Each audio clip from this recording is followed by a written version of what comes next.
Out of the 7 actors who have portrayed Batman on film for over nearly 60 years, only one incarnation truly aligns with the character's comic book origins. But with Batman approaching his 100th anniversary, what exactly defines an accurate depiction of the Dark Knight? What exactly is the most comic-accurate Batman?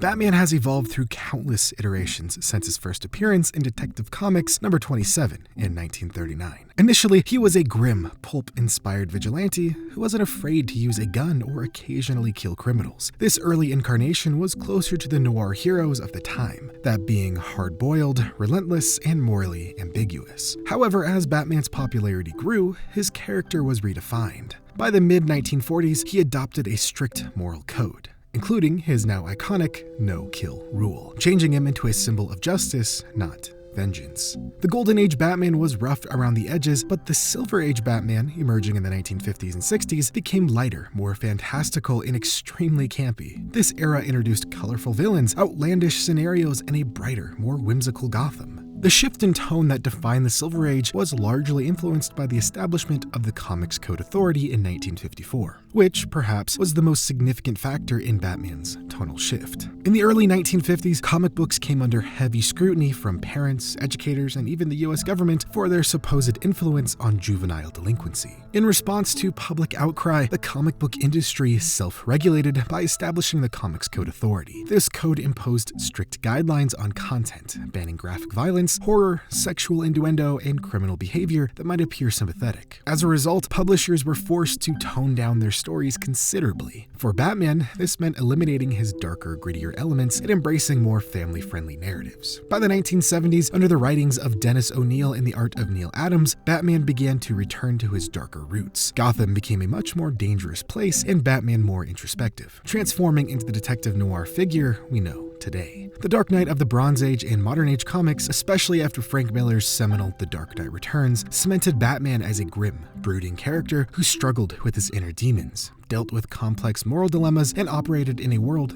filled with crime and corruption. So with all that being said, what is an accurate Batman? Is it the no-nonsense killer Batman of the early 40s, the moral-coded swashbuckling detective Batman of the mid-40s, the brightly colored campy adventurer Batman of the 60s, or the brooding vigilante Batman of the 80s and beyond? The truth is, Batman's quote-unquote accuracy is fluid depending on which era of the character you are examining. However, if we were to take an average of all of Batman's traits across his entire history, we'd have something like this. A morally driven, highly intelligent vigilante who operates in the shadows, relying on both his physical prowess and detective skills to fight crime. He would adhere to a strict, sometimes debilitating, no-kill policy, motivated by the desire for justice rather than revenge, and is haunted by the trauma of witnessing his parents' murder as a child. While Batman's tone and methods have varied over the years, his core traits remained consistent. He is a symbol of justice, discipline, and determination in an otherwise chaotic world. So this average Batman would be closest to the version seen in the comics post-1980, particularly during the modern era, where he is portrayed as both a tactical genius and a flawed human being. While elements of camp and fantastical adventures from earlier decades are still present,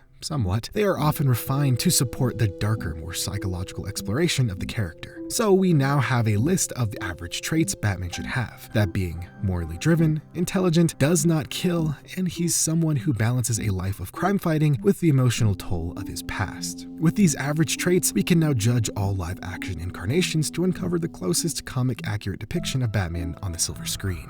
First, we have Adam West. His Batman is the embodiment of the Silver Age, a bright, colorful, and campy hero with a wholesome, family-friendly demeanor. This Batman was a straight-laced, law-abiding citizen who used his wits and gadgets to thwart villains. This is a Batman who was an upstanding role model, always optimistic and moralistic. While fun and entertaining, West's Batman deviated from the detective noir, brooding vigilante of the comics, leaning heavily into the whimsical aspects of the character's Silver Age. And while accurate to that age, this Silver Age personality and tonal change was forced due to the Comics Code Authority, therefore not true to the roots of the character Bill Finger and Bob Kane created, meaning West's Batman is in an odd place, as he's both accurate and not accurate at the same time.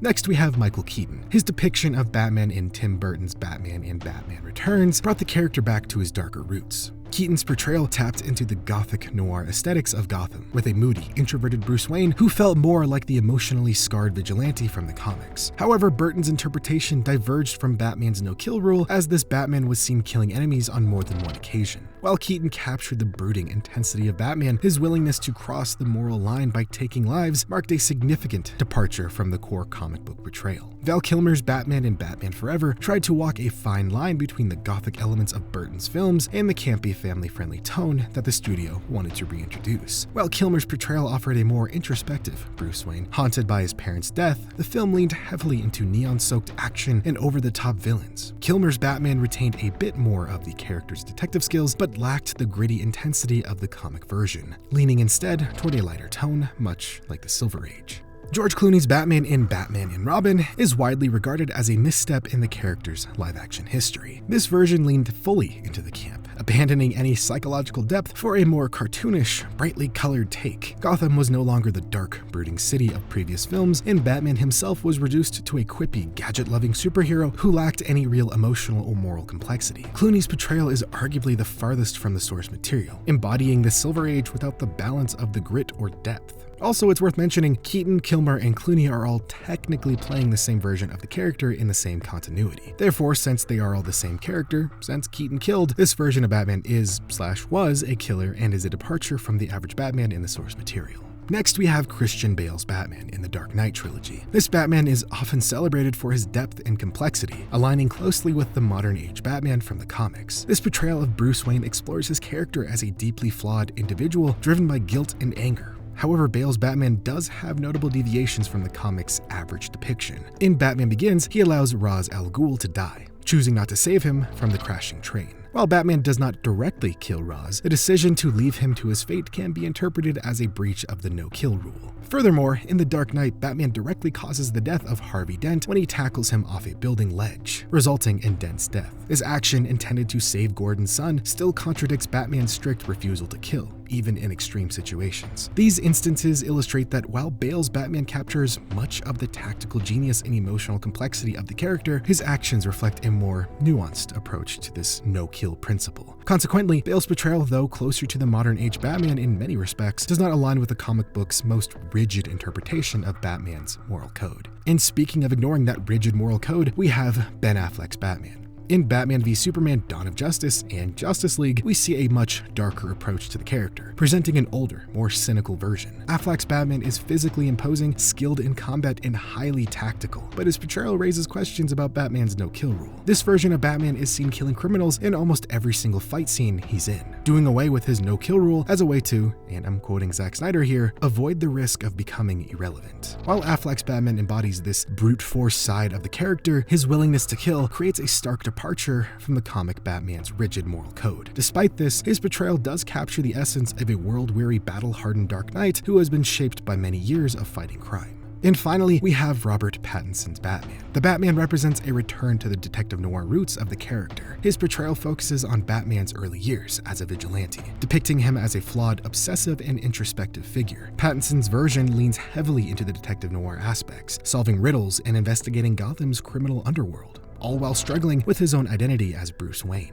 This portrayal is much more in line with the modern comic Batman, that being gritty, morally driven, and operating with a strict no-kill policy, which he actually upholds. The major departure of this version of the character is his Bruce Wayne persona, which is more or less a recluse and not the billionaire playboy Bruce Wayne we've all come to love. So again, based on the average traits of comic-accurate Batman, that being a morally driven, intelligent, no-kill vigilante who balances a life of crime fighting with the emotional toll of his past, out of all the live-action depictions of the character, Robert Pattinson's portrayal of Batman is the most accurate live-action representation of the character. Pattinson's Batman is depicted as adhering to the no-kill rule, which aligns with the core moral principles of the average Batman from the comics. The film also emphasizes Batman's detective abilities, reflecting his role as the world's greatest detective, a key trait of the average Batman and one often ignored for spectacle in film. Pattinson's Batman is also portrayed as a troubled, introspective figure who is deeply involved in unraveling Gotham's corruption, capturing the emotional complexity and darker tone associated with the modern depiction of the character. And speaking of Gotham, the portrayal of Gotham in The Batman is grim, atmospheric, and consistent with the darker, more nuanced setting of recent comics. At the time of making this video, the Batman sequel has yet to release, so all the accurate Batman traits Pattinson showcases could be done away with, and just the same, his lack of Bruce Wayne personality could be expanded upon. Either way, each Batman portrayal has its own struggles and weaknesses. West's is accurate to the Silver Age comics, Keaton is a return to form, bringing back Batman's grit, Kilmer and Clooney